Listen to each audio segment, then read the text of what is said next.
Yo, so guys, welcome back to another video. This is one that I'm actually, it's not to what I've done, like, it's not really related to anything I've done recently, but I saw this suggested from a few people, and one guy in particular, he actually linked a few of these sort of CIA type video reactions, and I thought they seemed really like sort of different to what I usually do, but it seemed like it could be a little sort of rabbit hole of sort of reactions that I could do, because it just sparked my interest, and I was like, actually, you know what, this looks like it could be really intriguing to see. And it's another video from Wired. I'm actually going to subscribe because what I'm finding out is this Wired channel has a lot of incredible sort of videos to see and just stuff like that, really. But yeah, the video is former CIA operative explains how spies use disguises by Wired. And yeah, if you want more stuff like this, again, let me know in the comments what you'd like to see related to this channel or this kind of style of content. But yeah, let's just get into this. I don't know what else to say, really. I'm just excited to check this out, to be honest. But hopefully you're going to enjoy. Yeah, links in the description for my Instagram and my Twitter for those interested in contacting me or messaging me. And my Patreon's in the description as well. It's new. And yeah, for those interested, the links are all there for the Patreon and my second channel, etc. But yeah, let's get into this video and let's see what and how they used disguises, or how she did when she worked there. We always talk about disguise as though it's an onion. Whether you're building it or whether you're peeling it off. It's almost transparent layers. And when you get enough of them going, you disappear and this other person is in the room. My name is Jonna Mendez and I was chief of disguise at the CIA. Oh, so she was actually in charge. In my role as chief of disguise, my major concern kind of stuff was always protecting people.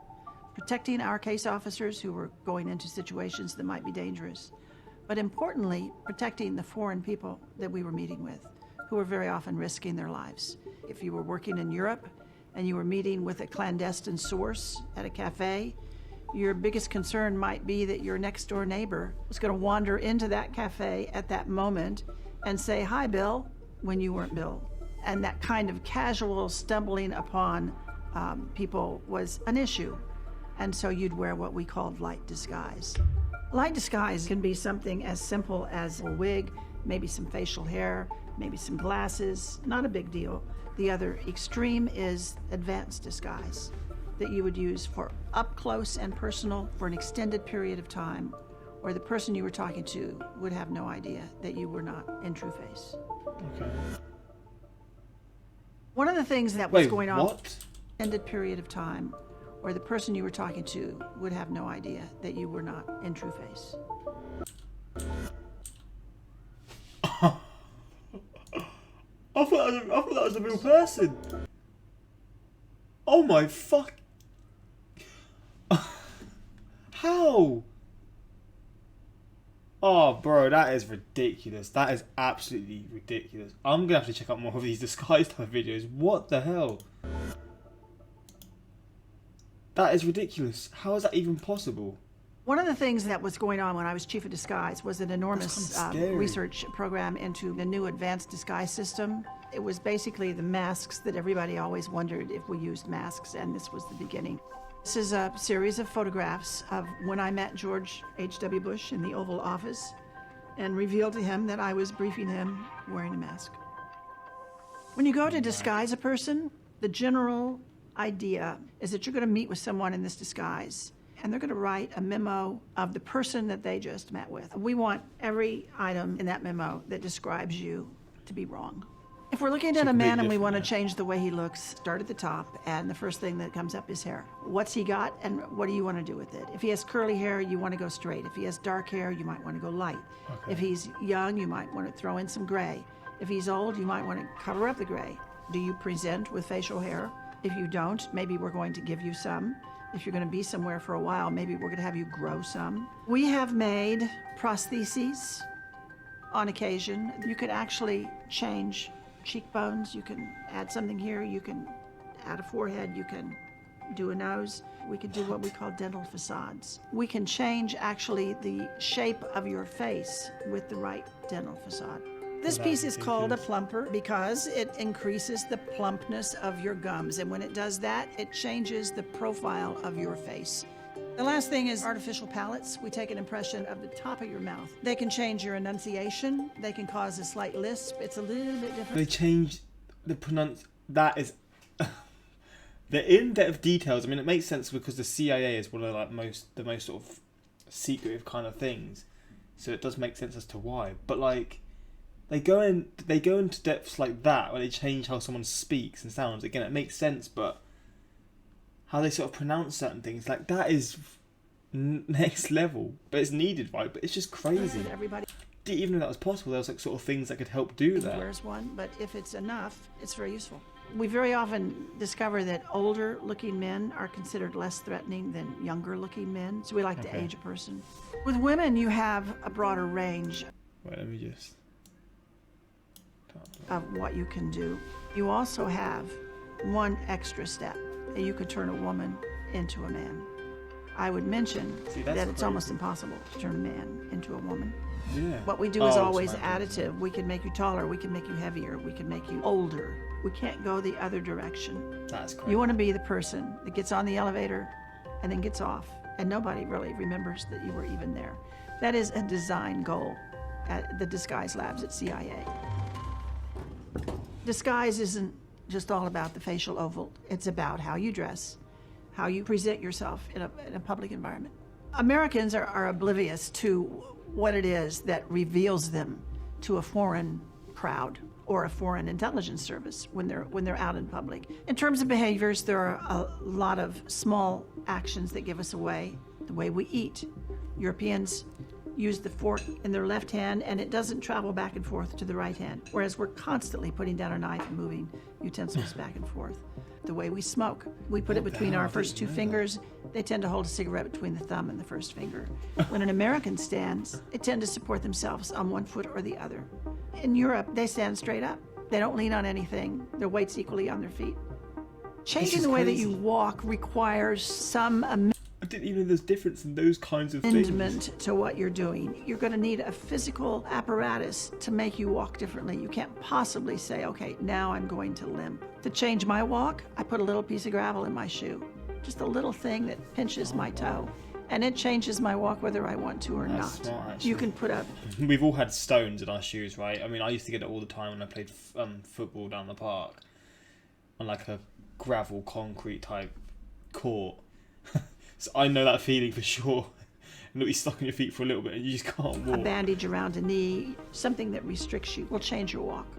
Disguise can be applicable to you in your everyday life in terms of traveling around the world and staying safe. I would use Paris as an example. Anytime you approach Notre Dame Cathedral or those bridges that cross the Seine, those are places where there are groups of people that either want to pick your pocket or they're going to make some kind of trouble, and they cluster at these choke points.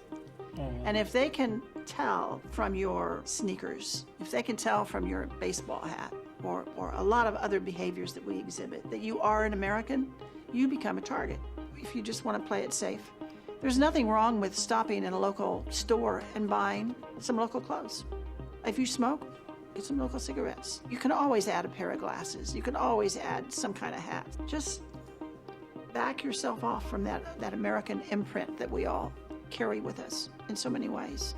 You know, all these things that we do are unconscious and they are hard to change. If you have some friends who are thoughtful, you could probably sit down with a friend and say, what is it about me that is just a dead giveaway? And they're going to tell you things like, oh, it's your laugh, or it's the way you sit, because you always slouch down in the chair. They can help you find those pieces of your visual personality that are easy to get rid of once you know they're there. People have expectations of what you're going to present to them when you're being you. We try and brush those away. That's crazy, bro.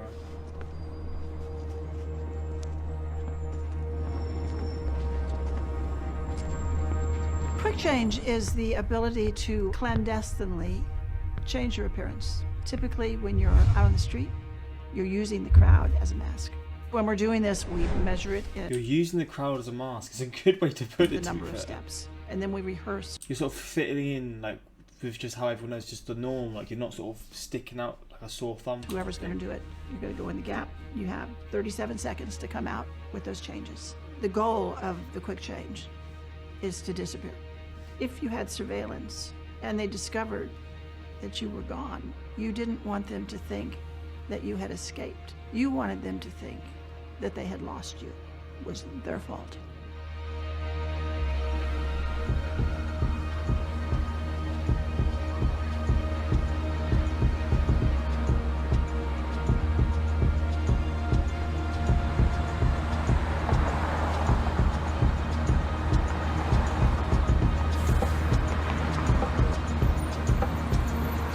And the craziest thing about this is, no one here has a clue, and this sort of springs into mind. This wouldn't maybe not be for the UK, maybe it would as well, but for like Americans watching this, you've probably walked past so many of like CIA agents just walking normally, like without the idea that they're sort of doing what they're like trying to do, whatever it is, like in the disguises or whatever. And it's just like, when you think about it, it's kind of crazy. Like, in your daily life, you probably walk past someone who does this every other day, kind of thing. And in the UK, there probably is people like this as well, like with me doing this as well. But it's just like, this is obviously the topic in the US, and it's just crazy. It's just like a normal guy going to work. It's obviously they're trying to hide their identity and stuff.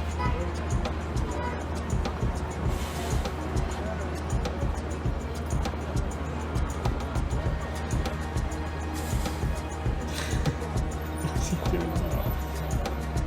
Blending in is situational. It depends on where you are. You need to understand what the commonality is there, what this tribe is that you want to join. I ain't ever seen someone wear a wife beater and some jeans and a belt. I've never seen that, I'm not going to lie. And once Must be an American you join thing. that tribe, you can typically That is called a wife beater, right? I don't actually... Just a vest, basically. move around freely because Is it a wife there's beater? no suspicion. What the hell is a wife beater? Vest, it is, isn't it? Yeah, I don't know. Yeah, I'm spot on. I'm spot on with that. Come on. Bang. Let's hear what she was saying, actually. And once you join that tribe, you can typically move around freely because there's no suspicion.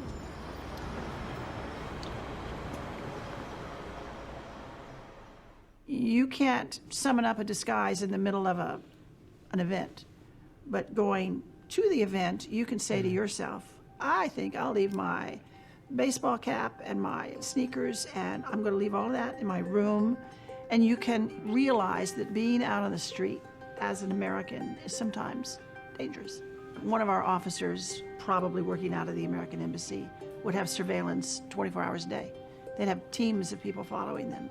But they had work to do. They had to communicate with people clandestinely. And the extremes that we would go to disguise those people was the most interesting and the most challenging part of the job. This is really interesting. I like this a lot. It's different to what I usually do, but I've had a few of these former CIA type videos suggested, and I think they could be really fun to get into. I don't know how this video is going to go down, but if this goes down well, I'm definitely going to be doing more of these without a doubt. If she's publicly explaining CIA uses these tricks, that these are no longer current CIA tricks. That's the crazy thing as well. They update it, don't they? They constantly change, do different things.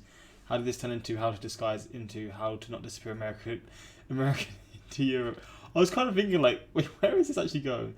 Plot twist, they're using disguise in this interview, so basically we never see a real face of a CIA former. I need a Netflix series about this women's stories. Not a single person in my extensive network of family, friends, acquaintances has yet realised that this wheelchair I've been using for 24 years is just part of my disguise. Truthfully, I can walk fine, and the enemy will never find out. I'm guessing this is just some random guy pretending. The replies to this comment are really weird. They missed the perfect opportunity to reveal at the end that she isn't actually an old lady, she's actually a 35-year-old dude. That would have been incredible. But yeah, hope you guys enjoyed this reaction. This was something very, very different, and I really enjoyed this. But again, suggest more things like this in future if you'd want it. And yeah, until next time, like, subscribe, peace.